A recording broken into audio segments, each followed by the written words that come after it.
Halo semuanya, balik lagi di channel YouTube gua Giovanni Tobia. Dan di kanan gua udah ada all new Honda Beat 2020. Nah, kita lihat dulu dari desain depannya. Motor ini berubah banget daripada generasi sebelumnya ya. Jadi kita lihat ini itu dibikin lebih sporty dan elegan. Contoh dari lampu depannya itu udah pakai LED ya, walaupun sennya masih bohlam, tapi itu keren banget ya pada saat kita nyalain. Nah, LED-nya tuh udah pakai auto headlight on. Dan ini membuat motor ini lebih baik penerangannya. Terus juga pada malam hari itu lebih terang banget pastinya.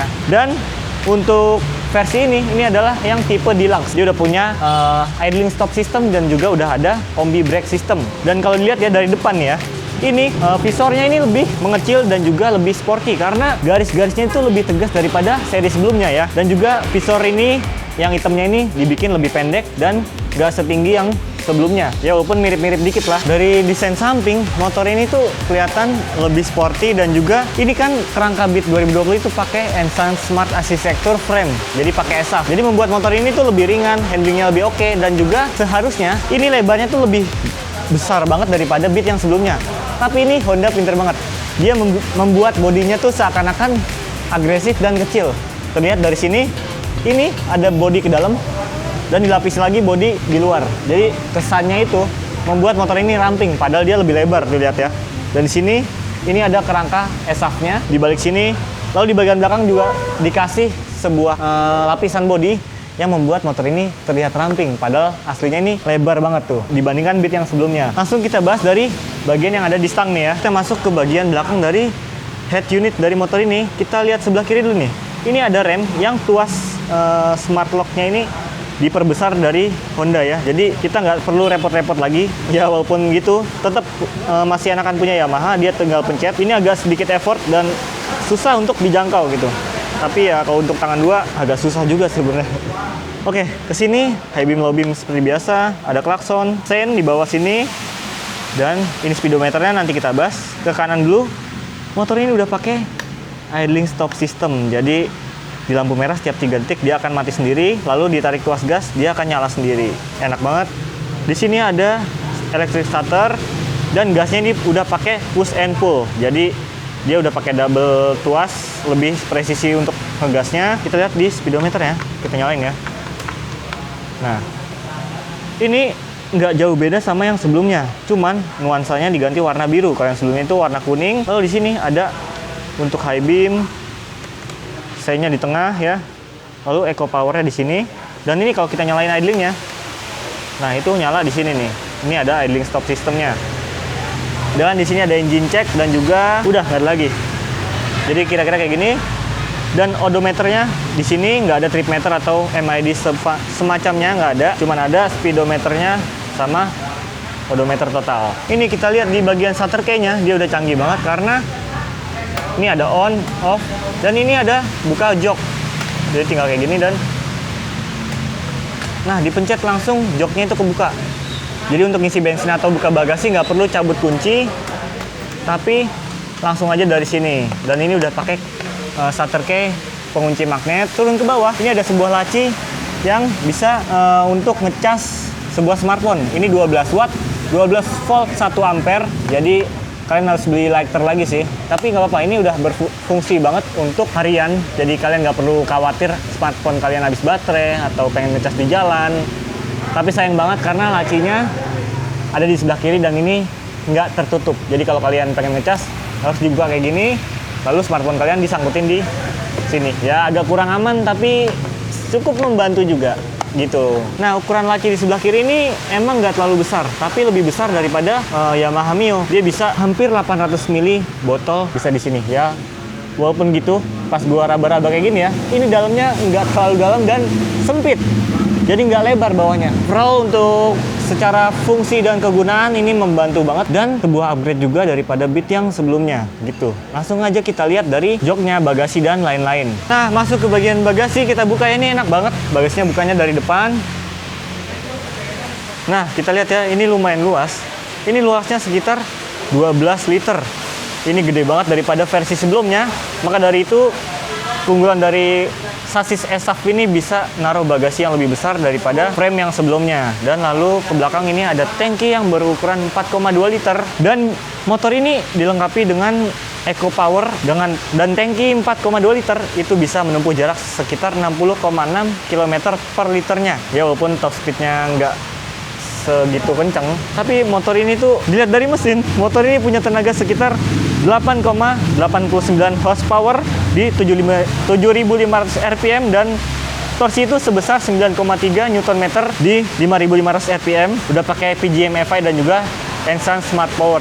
Nah, walaupun tenaganya lebih besar daripada versi sebelumnya, ya sekitar 0,9 horsepower aja, tapi motor ini itu top speednya cuman sampai 92 km aja, nggak bisa sampai 100. Udah agak berat ya, karena motor ini diperuntukkan untuk tarikan bawah dan stop and go di kota-kota, jadi nggak bisa untuk top speed. Nah, sekarang kita lihat dari detail-detail yang ada di sekeliling motornya nih. Nah, kita lihat detail di bagian samping ini yang gue sebutin tadi ya. Motor ini tuh sasisnya lebar banget, tapi dibikin sama Honda seakan-akan motor ini agresif dan tipis gitu. Kita lihat di sini nih, ini bodi merasuk ke dalam hati, ke dalam sukma gitu. Tapi tiba-tiba di sini dimunculin lagi sebuah bodi yang seakan-akan motor ini tuh ramping. Nah, kita lihat detailnya. Nih, di sini juga ada lagi. Ini tuh ya, dipakai 2 layer atau two-tone. Jadi, walaupun sasisnya lebar, ditutupin lagi sama bodi yang seakan-akan motor ini tuh tipis. Lalu turun ke bawah, ini udah pakai Ensan Smart Power. Jadi mesinnya lumayan, torsinya ada di tarikan bawah, tenaganya juga ada, dan iritnya itu dapat banget karena motor ini benar-benar laris di pasaran sampai Honda tuh bingung mau nambahin fitur apa lagi di Honda Beat yang facelift ini. Lalu nggak ketinggalan di sini masih ada kickstarter. Jadi kalau banyak yang nanya apakah Honda Beat itu punya kickstarter, ini masih punya. Jadi karena cc-nya ini nggak nyampe 125, ini masih 110 cc. Tepatnya 109 cc. Jadi nggak masalah buat Honda buat naruh kickstarter di sini karena kompresinya cuma 10:1. Nah, kita lihat di sini, ini suspensi belakangnya agak sedikit berbeda. Jadi ke atas itu udah ada sedikit penutup di atas. Dan ini bannya masih sama seperti sebelumnya, masih pakai Federal tipe FT 125 kalau salah, dan ukurannya masih 90/90 ring 14. Dilengkapi juga dengan rem tromol di bawahnya.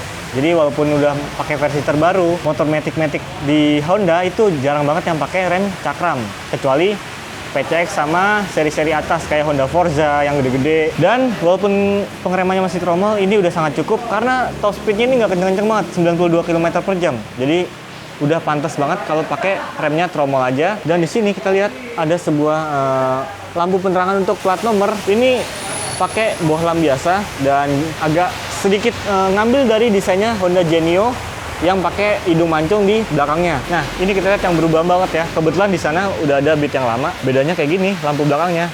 Ini sekilas kalau dari samping mirip sama Honda Revo yang 110 sebelum facelift. Jadi kalau dari samping tuh agak lancip, tengahnya agak kotak gini. Cuman kalau lihat dari belakang, nah ini tuh ya, jadi seakan-akan lebih besar lampu merahnya dan juga desainnya tuh agak sedikit diburemin di bagian merahnya. Jadi seakan-akan bohlamnya tuh nggak kelihatan. Tapi di belakang ini masih dibalut dengan lampu bohlam semua. Nah tuh. Nah, Honda Beat ini jarak jok dari atas ke tanah itu hanya sekitar 740 mm. Jadi dia itu cukup pendek, cukup lah untuk orang yang ada di Asia yang tingginya nggak terlalu tinggi banget, sekitar 160 sampai 170 cm. Nah, ini ya kalau diturunin tuh, kaki gue bisa nampak dengan sempurna dan joknya ini nggak terlalu lebar, jadi bikin gue bisa menyangga motornya dengan baik. Dan ini suspensinya tuh enak banget, empuk banget dipakai nikung-nikung, handlingnya enak. Jadi kerangka ESAF ini top banget lah pokoknya. Dan posisi decknya ini agak sedikit sempit ya. Jadi ukuran sepatu gue tuh sekitar 39/40. Jadi kalau kita naikin ke deck sini, ini agak sempit dan langsung mentok. Guys, sorry banget ya, ini kondisinya lagi gelap, jadi kameranya nggak seperti biasanya. Ya walaupun kamera baru, tapi sedikit gelap. Jadi ya udah.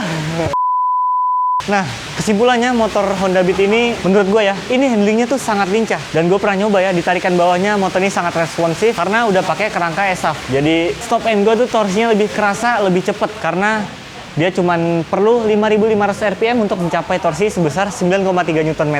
Jadi dalam waktu yang cepat dia menghasilkan torsi yang besar, dan ini berguna banget untuk di macet-macet kota Jakarta, misalnya di lampu merah, untuk lagi stop and go, untuk nanjak gitu-gitu. Dan nanjak yang tinggi-tinggi banget sih. Tapi ini udah sangat enak dan irit banget. Joknya juga lumayan empuk ya, walaupun kayak ciri khas Honda, joknya sedikit keras, tapi nggak sekeras Vario dan motor-motor Honda lainnya. Nah, untuk kesimpulan, jadi menurut gue ini motor sangat valuable banget untuk kalian yang pengen depan itu lagi banjir ya, jadi banyak suara dan juga kondisi gelap. Nah, jadi motor ini itu menurut gue sangat cocok buat kalian siapapun itu, mau anak muda, mau emak-emak, ibu-ibu, atau bahkan bapak-bapak buat ke kantor atau buat operasional. Karena bagasinya ini udah mendapatkan upgrade, jadi sedikit lebih besar.